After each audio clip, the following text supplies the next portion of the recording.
अच्छा, वहाँ पे लिखा हुआ है common ores of aluminium, zinc and iron, यही तुम लोग का वहाँ पे दिया है सिलेबस पे, और उसके ऊपर जो लिखा हुआ है मिनरल्स एंड ओर्स, ठीक है, फ्री स्टेट कंबाइंड स्टेट एक तो वो वाला, और फिर उसके बाद मिनरल्स एंड ओर्स, ठीक है। कंबाइंड स्टेट के बाद जो टेबल दिया वो पूरा टेबल याद रखने का जरूरत नहीं है, नीचे सिर्फ जो ores of aluminium, zinc and iron अभी डिस्कस करेंगे सिर्फ वो याद रखने का जरूरत है, उसके ऊपर मिनरल और ओर का डेफिनेशन जो है वो याद रखने का जरूरत है। मिनरल का डेफिनेशन दिया है the compounds of various metals found in nature associated with their earthly impurities, मतलब किसी भी मेटल का जो भी कंपाउंड हम लोग को अर्थ के क्रस्ट में मिलता है और ऑब्वियसली वो सॉइल वगैरह के पार्टिकल्स के साथ मिक्स होगा, वो हम लोग को उसको हम लोग बुलाते हैं मिनरल, ठीक है। लेकिन और किसको बुलाते हैं? और सिर्फ वो मिनरल्स को बुलाते हैं जिससे हम लोग मेटल को इजीली और प्रॉफिटेबली एक्सट्रैक्ट कर सकते हैं, ठीक है।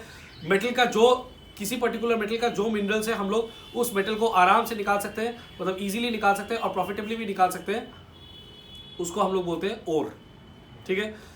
ये जो पूरा प्रोसेस होता है किसी भी मिनरल से मेटल को निकालने का पूरा लार्ज स्केल पे होता है, तो ऑब्वियसली ये प्रोसेस ऐसा होना चाहिए जिसमें कॉस्ट कम लगे और हम लोग का प्रॉफिट ज़्यादा हो, दैट मीन्स मेटल का ज़्यादा क्वांटिटी निकले। समझ में आया? नहीं तो कोई ये काम करेगा ही नहीं, ठीक है। तो मिनरल में जो लिखा हुआ था वो हम समझा दिए। ओर में लिखा हुआ है द नेचुरली ऑकरिंग मिनरल्स, यानी कि ओर वो मिनरल्स है from which metals can be extracted profitably and conveniently, they are called ores. Other terms used in metallurgy, metallurgy में मेटलर्जी का खुद का डेफिनेशन क्या है? The large scale processes involved in the extraction of pure metals from the respective ores, किसी particular metal के ore से उस मेटल को निकालना, किसी पर्टिकुलर ओर मेटल के ओर से उस मेटल को निकालना मतलब एक्सट्रैक्ट करना, इसको बोलते हैं मेटलर्जी। इसमें जो भी प्रोसेस इन्वॉल्व होता है वो सब मेटलर्जी के अंडर में आता है।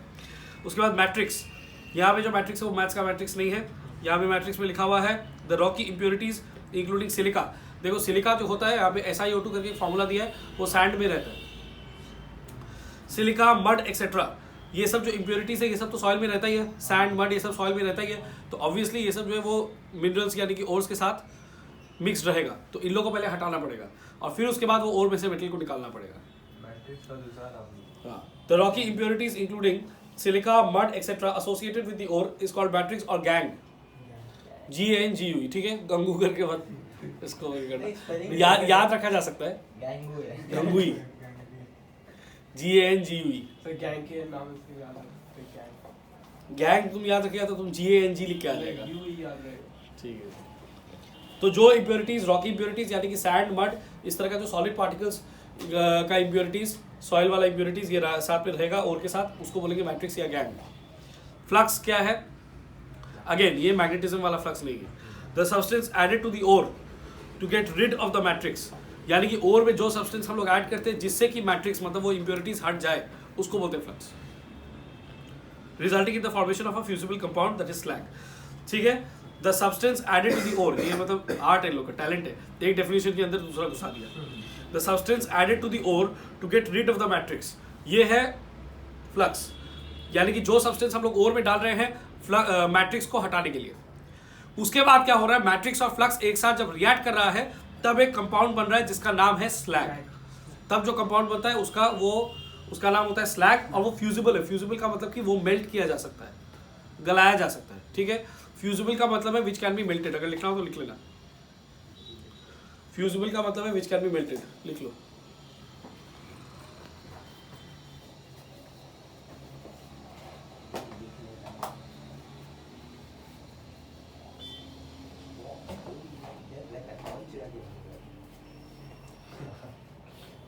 उससे कौन ही चुराएगा इसे?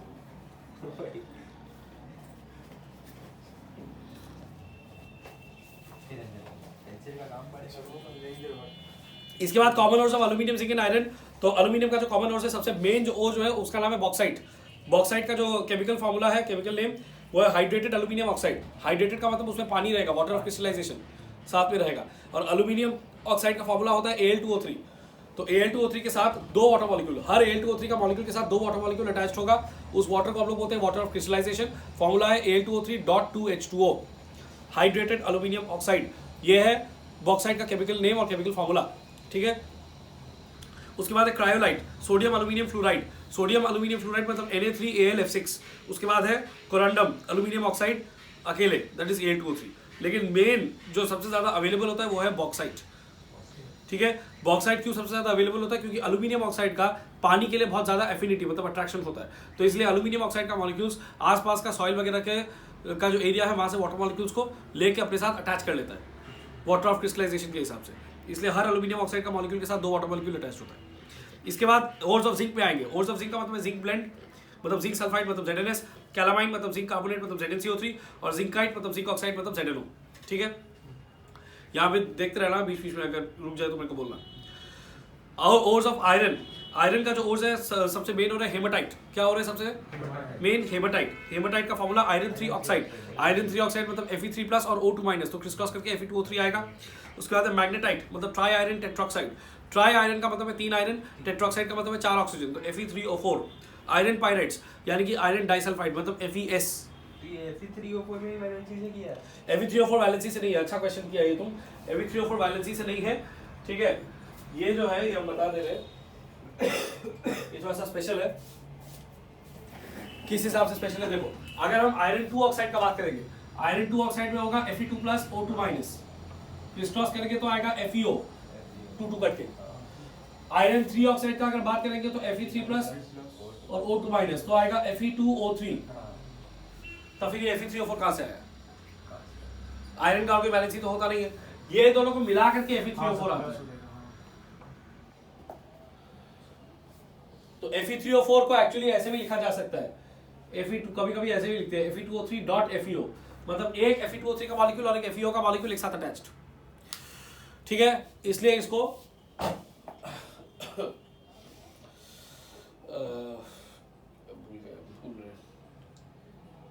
फेरोसोफेरिक ऑक्साइड भी बोलते हैं। फेरोसोफेरिक, फेरोसो मतलब क्योंकि फेरस है और फेरिक, फेरोसोफेरिक ऑक्साइड ये उसका दूसरा नाम है, फेरोसोफेरिक ऑक्साइड। ठीक है, लिखना हो तो लिख लेना, फेरोसोफेरिक ऑक्साइड इसका दूसरा नाम है। मल्टीप्लाई हो जाएगा।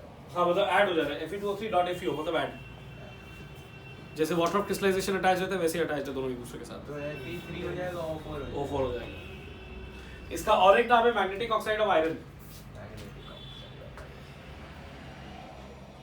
तो Fe3O4 का नाम है ये वाला। हाँ Fe3O4 का,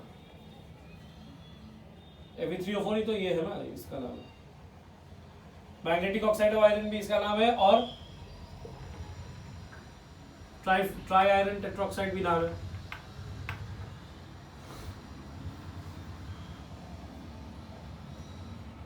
ट्राई आयरन टेट्रॉक्साइड इसलिए नाम है बिकॉज 3 आयरन और 4 ऑक्सीजन। ठीक है,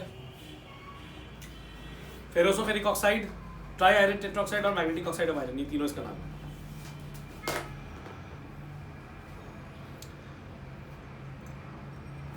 उसके बाद है आयरन पायराइट्स यानी कि आयरन डाइसल्फाइड यानी कि FeS2 ये एक था, और स्पैथिक आयरन और आयरन कार्बोनेट FeCO3।